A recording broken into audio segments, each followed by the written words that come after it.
Pemerintah memastikan kenaikan tarif pajak pertambahan nilai atau PPN menjadi 12% mulai 1 Januari 2025. Menurut Menteri Keuangan Sri Mulyani, kebijakan menaikkan PPN adalah upaya menjaga kesehatan APBN, terutama untuk membiayai program-program prioritas pemerintah. Artinya meskipun kita membuat policy mengenai perpajakan termasuk PPN ini bukannya membabi buta dan seolah-olah tidak punya afirmasi atau perhatian terhadap beberapa sektor-sektor seperti kesehatan, pendidikan, dan bahkan makanan pokok waktu itu termasuk. Debatnya cukup panjang di sini. Jadi nanti kami akan sampaikan.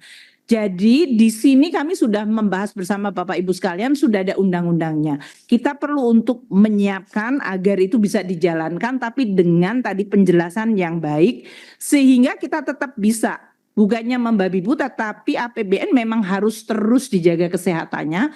Namun pada saat yang lain APBN itu harus berfungsi dan mampu merespon seperti yang kita lihat dalam episode-episode seperti waktu global financial crisis, waktu terjadinya pandemi, itu kita gunakan APBN. Salah satu alasan pemerintah menaikkan PPN menjadi 12% adalah untuk mengerek penerimaan negara.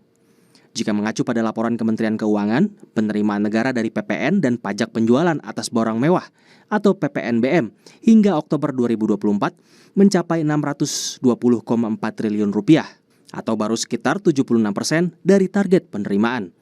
Sementara dengan kenaikan PPN menjadi 12%, target penerimaan PPN dan PPNBM sebesar 945 triliun rupiah. Lantas, apa saja kategori barang yang kena pajak pertambahan nilai? Pertama ada barang elektronik, pakaian dan barang fashion, tanah, bangunan, perabot rumah tangga, makanan olahan kemasan, dan kendaraan. Di tengah geliat ekonomi yang cenderung lesu, masyarakat berharap tidak ada kenaikan PPN. Namun jika kenaikan PPN tak terhindarkan, warga berharap diimbangi dengan peningkatan fasilitas publik serta berdampak bagi kelas menengah. Sebaiknya tidak ada, tapi kalau pemerintah memaksa dan ini menjadi program, pemerintah harus memberikan jaminan bahwasanya kenaikan pajak 12% ini ada dampak realnya bagi masyarakat. Kalau ada sebenarnya fasilitas kayak gitu-gitu tuh harus ditingkatin lagi ya, soalnya kalau misalkan PPN-nya naik tapi nggak ada perubahan itu buat apa gitu kan. Menurut pengamat ekonomi dari Selios, Bima Yudhistira, kenaikan PPN 12% berpotensi melemahkan kontribusi pendapatan dari konsumsi rumah tangga terhadap penerimaan negara.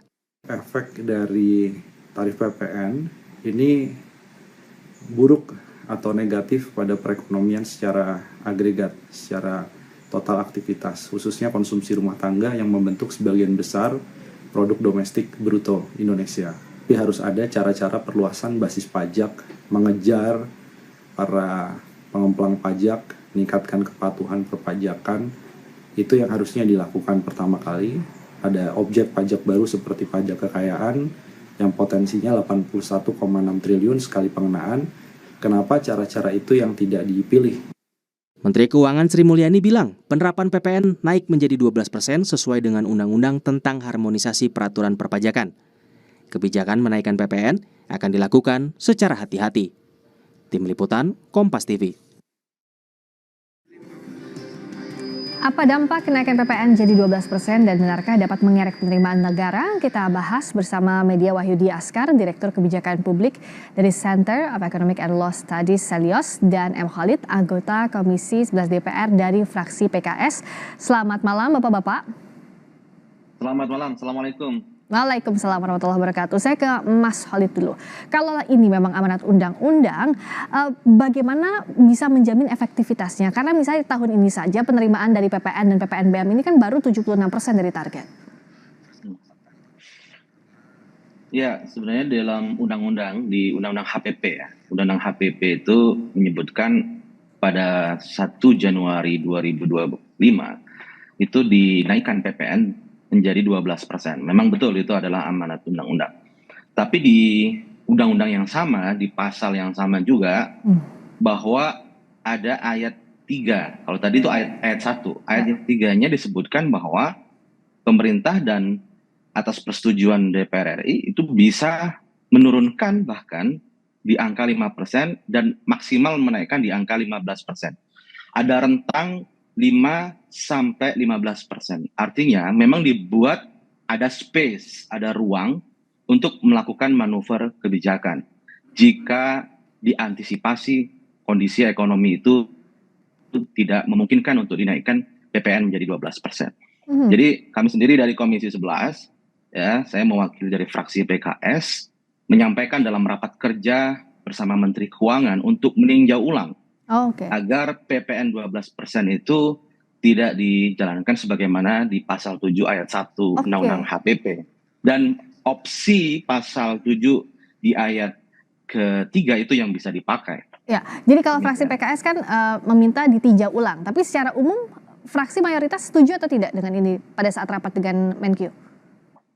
Ya, kalau kita lihat di Komisi 11 banyak memberikan masukan juga, karena begini, situasi kondisi masyarakat kita, daya beli saat ini cenderung melemah.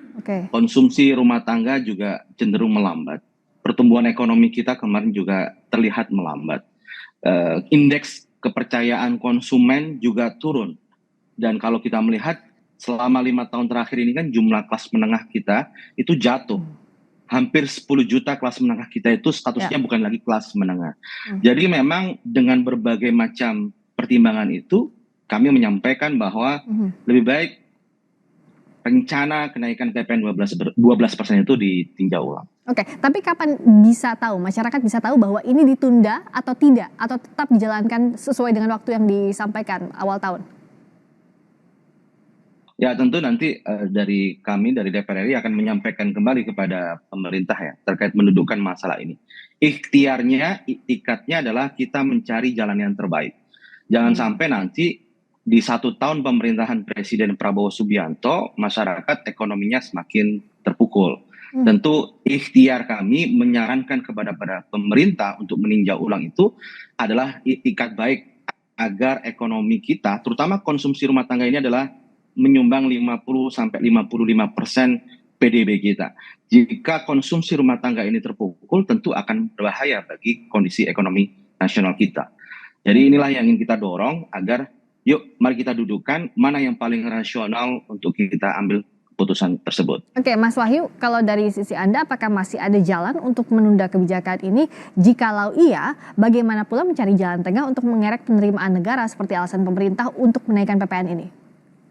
Ya, kalau jalan untuk membatalkan PPN 12% ini pasti ada ya. Tadi Mas Khalid sudah menyampaikan. Dan saya kira saya ingin merespon juga tadi pernyataan Bu Sri Mulyani bahwa tidak membabi buta. Tetapi menurut saya kenaikan PPN 12% itu justru membabi buta di tengah kondisi masyarakat yang terjepit hari ini. Karena Bu Sri Mulyani sebagai Komando Kementerian Keuangan 10 tahun terakhir itu juga pasti tahu datanya rasio pajak kita itu relatif stagnan. Jadi jangan sampai ketika kinerja perpajakan lemah, kemudian yang dihantam lagi-lagi sekarang kelas menengah ke bawah. Jadi kalau alternatifnya memang saya kira banyak alternatif, tapi saya juga heran hari ini tidak pernah diperbincangkan soal pajak kekayaan. Padahal kalau di segi jumlah, total potensi pajak kekayaan per tahun 2% pajak kekayaan itu 81 triliun. Hampir sama dengan pendapatan yang didapatkan kalau PPN dinaikkan 1% menjadi 12%. Ini belum lagi pajak yang lain ya, seperti pajak karbon, pajak produksi batubara. Dan ini tidak pernah dibahas. Jadi justru PPN 12% yang akhirnya didorong, padahal ini sebetulnya langkah terakhir ya yang seharusnya dilakukan ketika tidak ada lagi opsi yang lain. Yang sekarang bergejolak adalah kenapa kelas menengah? Karena seakan kelas menengah ini menjadi tulang punggung bagi negara. Kebijakan menekan kelas menengah tapi tidak dapat bantuan karena bukan juga masuk golongan miskin. Nah, dari Mas Wahyu, apa kompensasinya jika memang PPN 12% ini pada akhirnya tetap diterapkan?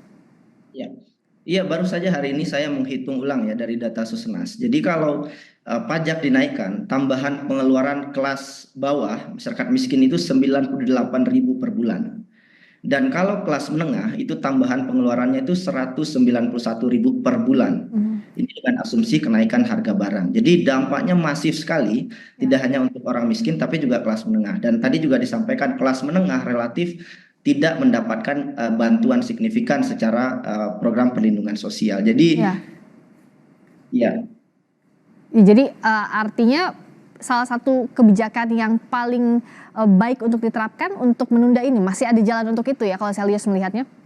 Ya, menurut saya dengan kondisi ekonomi hari ini pemerintah harus menunda ini dan saya kira kita berharap banyak kepada DPR untuk terus mendiskusikan ini bersama pemerintah karena jangan sampai ketika nanti sudah diterapkan baru menyesal kemudian begitu ya. Dan saya kira pemerintah tidak perlu panik, Pak Prabowo nggak perlu panik. Saya tahu Pak Prabowo butuh banyak uang untuk kemudian dicari sumber uangnya dari mana, tetapi juga jangan sampai mengorbankan lagi-lagi masyarakat menengah bawah. Saya pesankan sekali lagi, kenapa pajak kekayaan tidak pernah dibahas, tidak pernah disampaikan oleh Kementerian Keuangan, begitu juga potensi-potensi pajak yang lainnya. Jadi yang ditolak adalah kita tidak menolak pajak, kita sebagai warga negara harus membayar pajak. Adalah pajak yang tidak adil, skema yang tidak adil yang justru membebani masyarakat bawah. Oke, apakah tadi wacana itu bisa diflorkan di DPR, Mas Khalid, misalnya pajak kekayaan atau potensi pajak lainnya selain PPN yang membebani kelas menengah? Ya, kami sepakat sekali ya, alternatif-alternatif itu bisa kita suarakan. Tentu karena Presiden Prabowo Subianto memiliki target yang sangat tinggi, yaitu 8% pertumbuhan, ada semacam aspirasi untuk bagaimana menaikkan tax ratio. Dan tentu ini harus bekerja keras, bagaimana tax ratio itu naik secara signifikan. Dan inilah yang ingin kita diskusikan. Cuma kami memiliki pandangan bahwa menaikkan tax ratio atau rasio pajak itu tidak serta-merta dengan menaikkan tarif pajak PPN. Tentu harus dicari alternatif yang lainnya. Tadi yang disampaikan itu bisa menjadi alternatif. Perlu kita exercise, kita simulasikan, dan harus cari cara yang terbaik sehingga middle class, kelas menengah, terutama kelas menengah bawah, tidak terbebani lagi dengan kebijakan kenaikan pajak tersebut. Nah, kalau bicara soal ini kan Mas Wahyu juga Apindo sudah bilang bahwa idealnya kenaikan PPN itu terjadi saat pertumbuhan ekonomi sedang tinggi sehingga tidak jadi beban terhadap potensi pertumbuhan ekonomi maupun kesejahteraan masyarakat. Karena kalau kita lihat realisasi pertumbuhan ekonomi pada kuartal 3 2024 ini kan hanya di level 4,95 secara tahunan atau year on year. Nah, dampaknya kalau PPN ini tetap naik, Mas Wahyu, apa dampaknya terhadap target pertumbuhan ekonomi yang dicanangkan Pak Prabowo? Pasti sangat signifikan karena terjadi multiplier effect ya, terutama terhadap dunia usaha yang sekarang jadi pondasi ekonomi. Beban operasional pasti meningkat, penurunan permintaan, ketidakpastian ekonomi, dan dampaknya terhadap konsumen luar biasa sekali. Jadi ada kenaikan pengeluaran dan tidak diimbangi dengan kenaikan pendapatan masyarakat. Dan satu hal lagi yang juga ingin saya sampaikan, mungkin saya titip pesan juga pada Mas DPR ini ya, terkait dengan juga struktur HPP kita juga yang sekarang berubah. Kalau dulu yang mendapatkan pembebasan pajak itu termasuk makanan, tapi sekarang setelah HPP itu makanan tidak ada yang tidak lagi mendapatkan pembebasan pajak. Jadi sektor makanan dan minuman itu pasti akan meningkat signifikan, akan terjadi peningkatan harga signifikan. Dan tahun 2022 ketika pajak PPN dinaikkan itu inflasi 5,5%. Bayangkan efeknya kepada inflasi dan kemudian kepada beban ekonomi masyarakat. Jadi lagi-lagi saya kira pemerintah sudah saatnya harus punya empati yang lebih kuat. Nah, untuk mengimbangi antara target penerimaan negara dengan kondisi masyarakat jangan sampai terbebani, dari DPR seberapa bisa untuk nge-push ini Mas Khalid terhadap pemerintah, dan juga apakah alternatif-alternatif tadi sudah memang dirumuskan sekarang saat fraksi PKS bilang bahwa ini harus ditunda. Nah, tapi alternatifnya itu sudah disusun atau belum sehingga ada argumentasi yang kuat untuk pemerintah?